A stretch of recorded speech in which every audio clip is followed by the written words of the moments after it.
Guys welcome back to my channel what I it in my birthday mini blog part 2। তো তোমরা আগের ব্লগে দেখতেই পেয়েছিলাম, আমার বন্ধুরা সারপ্রাইজ দিয়েছিল। তো ওখানে এই কেকটা কাটিং করেছিলাম, তারপরেই অর্ডার করে দিয়েছিলাম ক্রিসপি বেবিকর্ন। তো ক্রিসপি বেবিকর্নটা খুব ভালো ছিল খেতে, তোমরা আমার এক্সপ্রেশন দেখে বুঝতেই পারবে আমার খুব ভালো লেগেছে ক্রিসপি বেবিকর্ন খেতে, আর আমার খুব ভালোও লাগে ক্রিসপি বেবিকর্নটা খেতে। তারপরেই অর্ডার করেছিলাম mix fried rice and dry chilli chicken. তো মিক্স ফ্রাইড রাইসটা একদম ভালো ছিল না খেতে, কেন জানি না, আমার একদম ভালো লাগেনি মিক্স ফ্রাইড রাইসটা খেতে। তারপরেই অর্ডার করেছিলাম dry chilli chicken. Dry chilli চিকেনটা সত্যি খুব খেতে ভালো ছিল।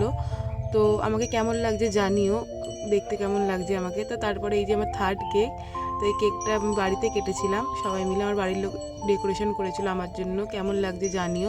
সবাই এসেছিলো, ফ্রেন্ডস, ফ্যামিলি, রিলেটিভ সবাই এসেছিলো, খুব মজা করেছিলাম সেই দিনটা। তারপর সবাইকে কেক আর কোল্ড ড্রিঙ্কস দিয়েছিলাম, চিপস, নিমকি। তো এটা তুলতে ভুলে গেছি, সরি। তো খুব মজা করেছিলাম ওই দিনটা। আর ওই দিনের রাতের মেনুও ছিল mix fried rice, chilli chicken, salad আর পায়েস। পায়েসটা আমার ফেভারিট, আমার মায়ের হাতের, আমার মা রান্না করেছিল আমার জন্য। খুব মজা করেছিলাম ওই দিনটা। থ্যাংক ইউ সো মাচ সবাইকে আসার জন্য, and thanks for watching. Please like, comment, share and subscribe.